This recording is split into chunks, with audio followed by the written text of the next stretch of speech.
Section 1. You will hear a conversation between a travel agent and a woman who wants to go to Australia with her husband on holiday. First, you have some time to look at questions 1 to 3.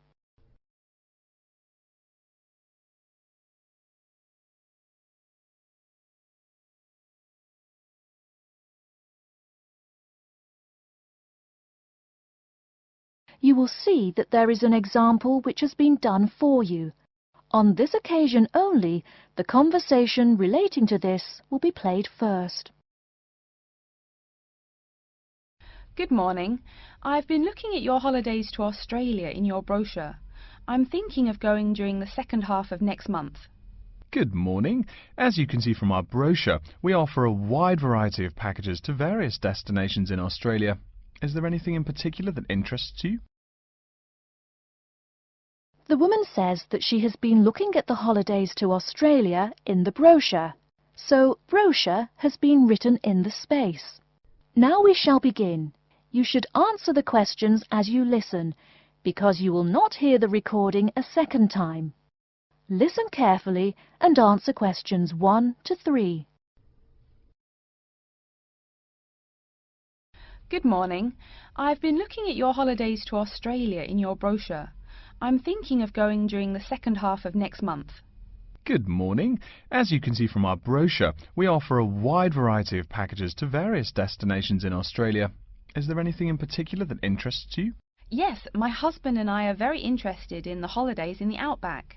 These holidays are becoming increasingly popular.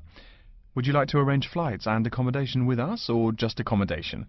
Can you arrange flights from Sydney? Certainly. OK, flights and accommodation then. Right, you said that you wanted to travel next month. Which date would you prefer?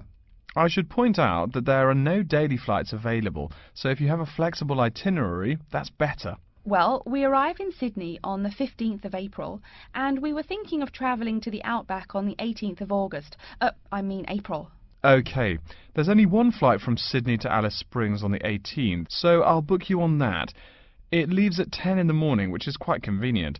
Shall I book 2 seats for you? Yes, please. As for your stay in the outback, you can see from the brochure that we offer 3 packages: budget, standard and luxury. The budget package is about $500 Australian dollars, the standard package is about $700 and the luxury one is approximately $1,000, though it does depend on exactly what you would like regarding extras. Which one would you prefer? Well, we can't decide between the budget and standard options. Ah, well, actually, just looking at my computer here, on the date that you want to fly into Alice Springs, there is no standard accommodation available. It's fully booked, I'm afraid. That's okay. We think that the cheapest one should be fine for us. We don't mind roughing it for a few days, and we don't expect to be spending much time at our accommodations. We prefer the outdoors. Right, let's look at the room options. Before you hear the rest of the conversation, you have some time to look at questions 4 to 10.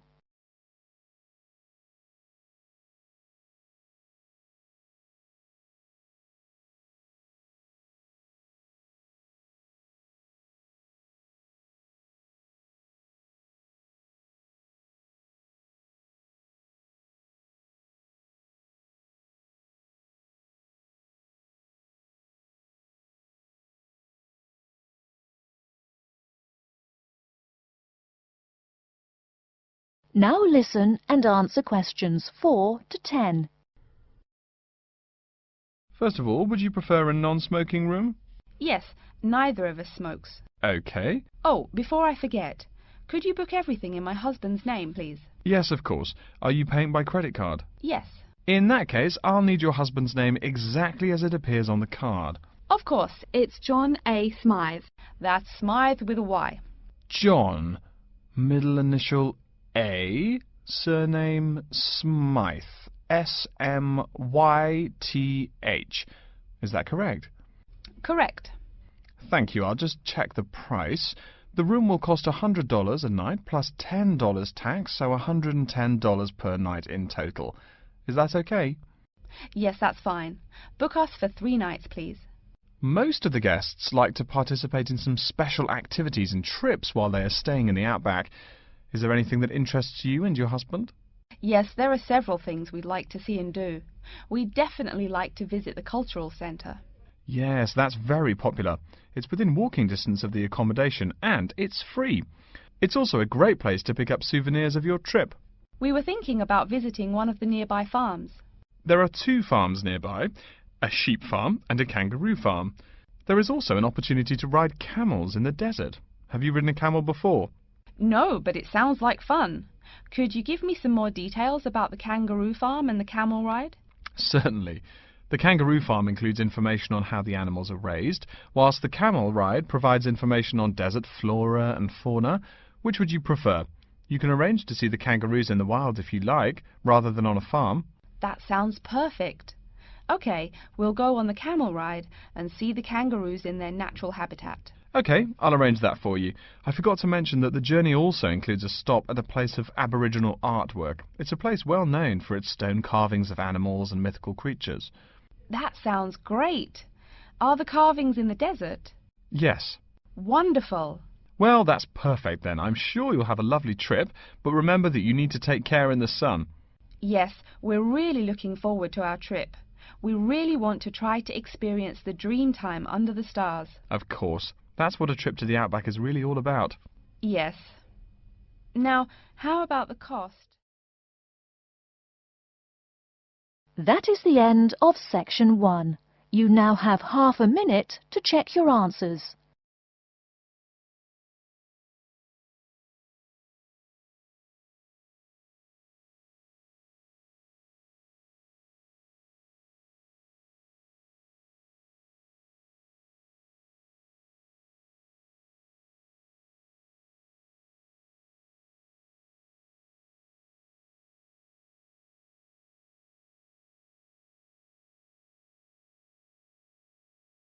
Now turn to section 2.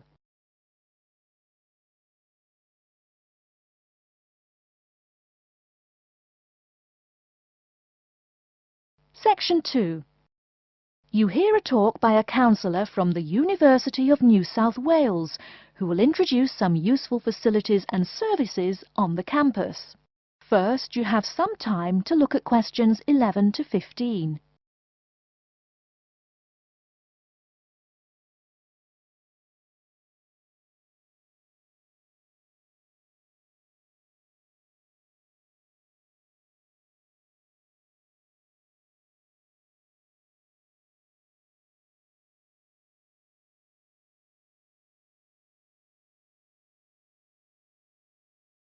Now, listen carefully and answer questions 11 to 15.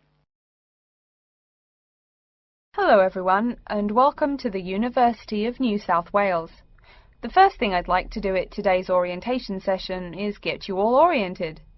That means tell you the location of some useful facilities and services. So, first of all, take out the maps we gave you all as you came in the door. The map is the big yellow sheet of paper. As you can see on the map, north is at the top, south at the bottom, etc. Which way is north? Well, look through that window on my left, your right. See the rising sun? That would have to be east. So north must be directly behind me. Now, we're at the campus main gate. The recreational facilities are on my right hand, and its opposite is the student centre. No questions? Good. Pretty easy, right? Okay. Did everyone eat breakfast at the student food service this morning? Was the food good? Yes, I am joking. I've eaten there too. So, after a meal like that, you must be eager to go to a doctor, right? Well, I have good news for you. The Student Health Centre is located about half a kilometre straight north of here. Look on your maps. You see the street on the east side of this building? Ned Kelly Avenue? Just follow that about 500 metres and the health centre will be on your left at the 3rd cross street. Now, I know you all just got here, so you must be wondering how to tell your folks you've arrived safely, how much you miss the dog, and how you already need more money. If you don't have an iPhone, you probably are wondering where to find a computer. Well, I have good news. If you go straight out of its door and walk down the garden street, you'll see the internet unit on your left side, just next to the gym. The The hours are posted on the door, and the computers are free, but you must bring your student ID card with you. Like I tell everyone, if you need help with anything, you can probably find right here in the Student Center. Do you see the 4 buildings there between the Student Center and the library? Those are the dormitories. The men's dorms are the 2 on the south, the women's the 2 on the north. Okay, I'm sorry to have to tell you, but the university has been doing a lot of repairs and remodeling, and it's not all done yet. So there may be some small problems with your dorm rooms. Maybe the window doesn't open. Maybe an air conditioner is missing or does not work. If there are any problems, you can go to the complaint office, which is right beside the teaching building between the Parker Street and the Cramer Street. Just tell them your problem, and they should have it fixed by the time you graduate in 4 years. I'm joking, but please be patient. There are a lot of little things they need to take care of. Tired of the school food? No? Give it a week. Or maybe you just need a place to get coffee in the wee hours of the night during one of those marathon study sessions. Either way, you definitely have to check out the little cafe just past the women's dormitories. They've got free Wi-Fi, so a lot of students saddle up with coffee and a bagel for hours on end to get work done. Before you hear the rest of the talk, you have some time to look at questions 16 to 20.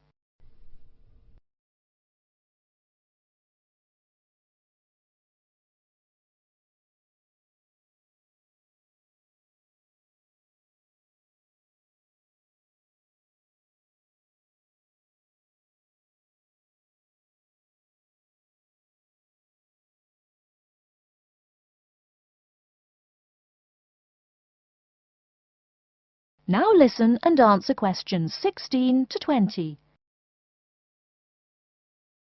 As for the dorm rooms, I have some bad news and some good news. The bad news is the rooms are small and you'll probably be sharing space with at least 3 other students. The good news is that each room has its own bathroom. What's good about sharing a bathroom with 3 strangers? Good question. Okay, call it bad news and worse news. Hey, maybe try this for good news. Each dorm has a kitchen. If you want to make snacks or meals, you can do it there. You can buy food containers at any campus convenience store, so you can store your food in the kitchen. But a word of warning, you should definitely write your name on your food containers. Sad to say, there are food thieves among your fellow students. Speaking of thieves, a word about security. I mean, this is Australia, and we do get drunken bushrangers wandering onto campus. Each of you will be given a key for your dorm room. Don't lose it. You have to pay for any replacement and fill out a bunch of papers too. Red tape, huh? Your key does not work for the front door of your dorm, however. To the right of each door, there's a keypad with numbers. When you move in, they will tell you the code you use to enter the door. Please do not tell the code to people who do not live in the dorm. Let's see. Have I forgotten anything? Oh yes, most of you are not rich, correct? So when your clothes get dirty, you can't just throw them away and buy new ones. That means you have to learn to do laundry. Or, men, that means you have to hurry up and get married. If you decide to wash those clothes and not get married, there are laundries in each dorm. Where? Oh, I almost forgot to tell you. The laundry for each dorm is in the basement. Some real good news this time if you're a student, it is free. You do have to buy your own soap, however. The laundry closes, by the by, at 11:30.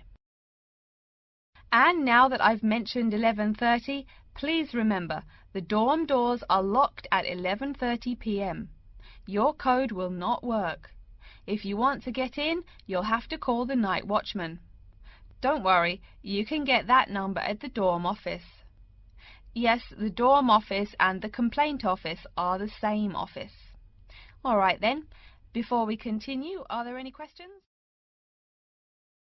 That is the end of section 2. You now have half a minute to check your answers.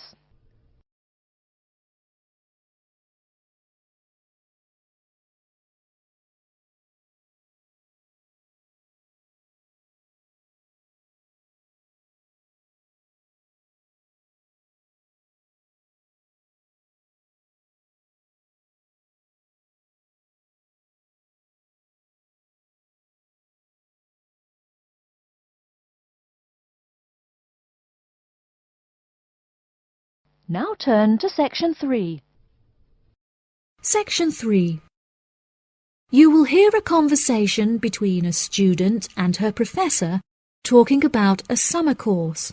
First, you have some time to look at questions 21 to 24.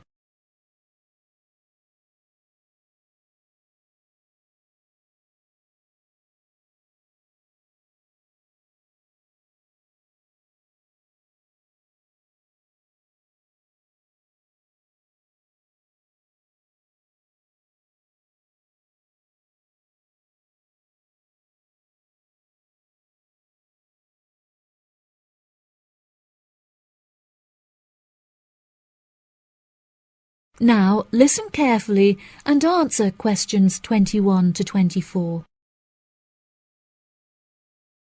Hello, Mr. Thompson. May I speak to you for a minute? Of course. Please come in. I'm Alexandra Jones. I'm studying sustainability here at the university, and I heard about the summer course that you offer every year. I was considering joining the course and wanted to ask you some questions about it. Yes, of course. Please fire away. Has the course been effective in improving the environment? Yes, absolutely. We have seen great results. Last year we planted a small field of trees, and we have been measuring their oxygen outputs to see the benefits that they have provided to the environment. Since we were regulated by law last month, we are now able to hugely enhance our efforts. Our current goal is to introduce a lot more tree species to the plot so that we can establish a complex habitat and compare the benefits of each species. In order to do this, we need to get a lot more students involved in the project. So I am very pleased to hear about your interest. Well, the project sounds fascinating. I would definitely like to be involved. Absolutely. Over the years, we have received funding from private investors and from selling shares. But the biggest improvement in our research came from a government fund that we received in the first year. This has greatly improved the organization, and we have since won prizes for our research. Wow, how impressive! Yes, it is of the utmost importance to our organization that we find a way to repair the terrible damage that has been done to the environment by the human species. This is no small undertaking, and our resources still need management. But from reports taken of our studies, we have found that teachers and students have greatly benefited from field trips to the tree plantation. Yes, I visited the plantation myself on a field trip 2 years ago, and I found myself greatly impressed by it. We have received a lot of feedback from visiting groups, telling us how impressed teachers, researchers and students alike have been during their visits. Due to the educational facilities that we have carefully structured, I know that the visits are useful and engaging for students, and that their experience is particularly special. Before you hear the rest of the conversation, you have some time to look at questions 25 to 30.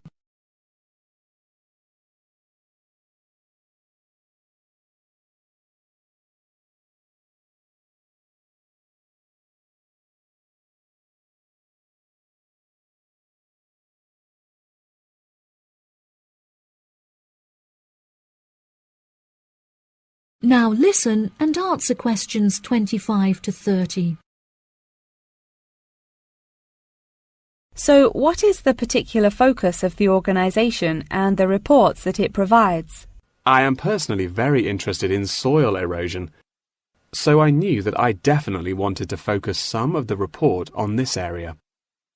Before I set up the organisation, I looked up information on what areas were currently being researched, and I found that there were already studies into air pollution and water pollution. I obviously wanted to find a unique area to research, and so these were no good. I was tempted to look into the background of overgrazing, but the impacts of forest exploitation are far more devastating, and very little research has been carried out on this subject. So I decided that this should also form some focus for the report. Yes, that makes sense. What have you found to be the greatest benefits of the activities carried out by the organisation? I have found that the greatest benefits are not the ones that anyone can learn from a book, like how to collect data, but more importantly are life lessons that one can gain only from experience. Students who have partaken in the summer course have massively enhanced their confidence, which will prove invaluable for the rest of their lifetime. The people who partake in the summer course already know the importance of environmental protection, so it is not important that we spend time teaching them this. Students instead benefit from learning the importance of punctuality, as each day they have to wake up early to make sure that they are not late for their practical experience sessions. If I decide to attend the summer course, what will I be doing for the rest of the time when no activities are going on? Well, we unfortunately don't yet have a library on site, so you would be unable to read reference books, although you are obviously welcome to bring some books of your own with you.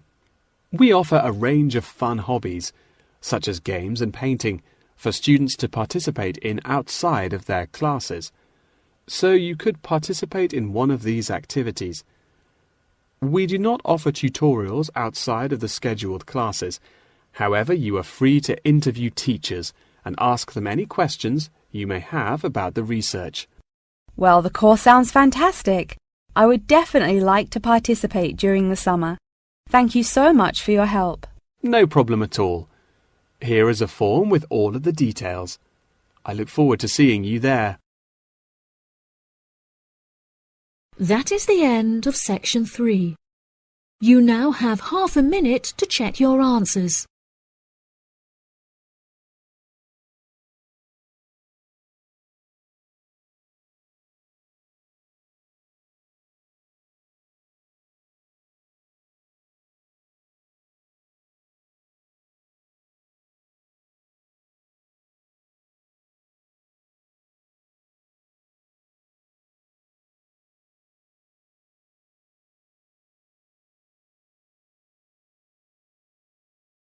Now turn to section 4.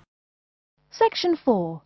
You will hear an introduction about the curriculum and facilities of Wassamata University. First, you have some time to look at questions 31 to 40.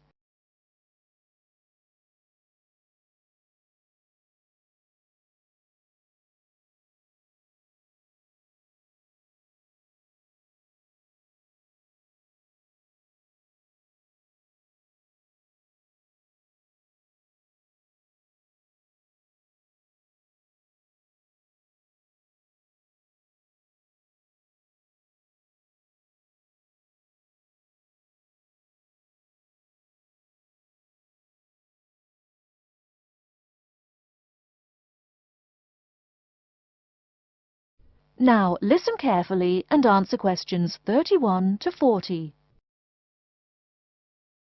Okay, and welcome back. During the short break we just took, several of you approached me with questions. So before going on with the orientation talk, I'd like to address those queries. As I found, if one person asks a question, probably a dozen others are wondering about the same thing. The first question is whether Wassamata University employs modules technology as an instruction method. The answer is yes, we do. At least that's what the university catalogue says. If some of you don't understand what modules technology is, don't worry. I googled the word but couldn't find it. Apparently though, it's a method of broadband wireless access. At least that's what an American company's website told me. But again, don't worry. If you need to know something more, your professor can tell you. Another question someone asked me was what tomorrow's workshop on research methods and skills was about. Well, research skills include any method you can imagine for finding and presenting any information you need. That's not just schoolwork either. Writing English, the native language for most of you, and finding a job are also research skills. And yes, those will be addressed in tomorrow's workshop. As you know, Wasamata University is one of this country's premier universities for the study of the dismal science, economics. Some of you, it seems, want to get a jump on their classmates. During the break, half a dozen of you came up and asked me where to find economics tomes. I know it's odd, but this school's library holdings are divided up between two libraries. Economics books are in the old library. If you look out of the window behind me, you can see it. It's the red brick building. Oh, before I forget, you economics types also need a lot of math, am I right? Well, those math books are neither in the old library nor in the new one. They can be found in the math department building. Why am I telling you this? Doesn't the invisible hand guide economists? Maybe it's good you asked. In 2008, that hand shoved most of the world economy off a cliff, didn't it? Now, I realize that most of you couldn't bring a computer printer or a photocopier from home. So I'm sure you're already wondering where you can copy things like term papers, internet articles, and things like that. I have some good news and some bad news. The good news is that there are a number of places you can make copies. These include both libraries and the Student Union building. Now the bad news. I'm sorry to say, most classroom buildings and academic departments do not have copiers students can use. So most of the large buildings you see around campus do not have copiers for students. The copiers there are reserved for professors and office staff. Oh yes, I nearly forgot to tell you. If you need to have printing done, all the copiers available to students are laser printers. Plus, for your convenience, you can pay using prepaid cards. You can get those in the Student Union building. That just covers the questions put to me. If you have more, please see me during the next break at 2:15. Right now, though, I'd like to start to give you a rundown on the various facilities here on campus. That way you won't get lost so easily in the weeks to come. I've been told that this year's incoming class features a large number of married students and parents. So you must be wondering where to put the baby while you're in class. Okay, right now we're in the Student Union building, right? Remember the big doors in front where you all came in? If you go out of the building, you can see the nursery is just on the other side of this building. It's only about 20 meters away. Convenient, eh? Next, we're all from different places around the country.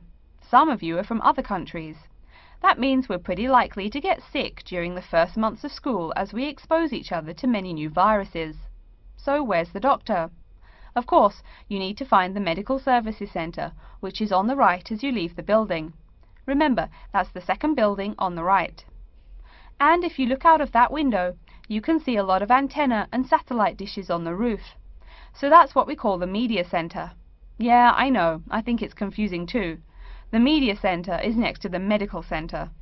The chairwoman of the journalism school on the first floor doesn't like it when people who wander in there mistake her for a nurse. Chances are you'll have at least one math class while you're here. That red building there, just outside to the left, is the math department building. I know, it looks about as old as the subject of math, but I assure you that the inside is equipped with state-of-the-art classroom equipment, including interactive chalkboards and surround sound in every room. Oh, can you see the back building there? Yes, behind the Media Centre. Quite new, isn't it? That's the new library, just decorated. They're back to back, you might say. If you look just to the left of it at the lower, older-looking building, you'll find the old library. It's nice and quiet, perfect for those marathon study sessions during exam week. Since the weather is so nice, why don't we stop looking at our maps, but go for a walk around the campus? That is the end of section 4. You now have half a minute to check your answers.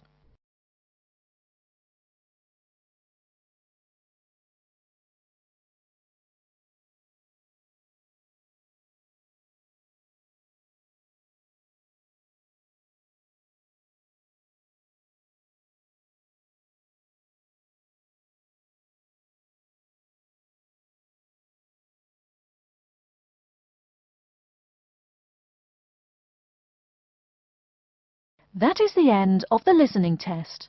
In the Ielts test, you will now have 10 minutes to transfer your answers to an answer sheet.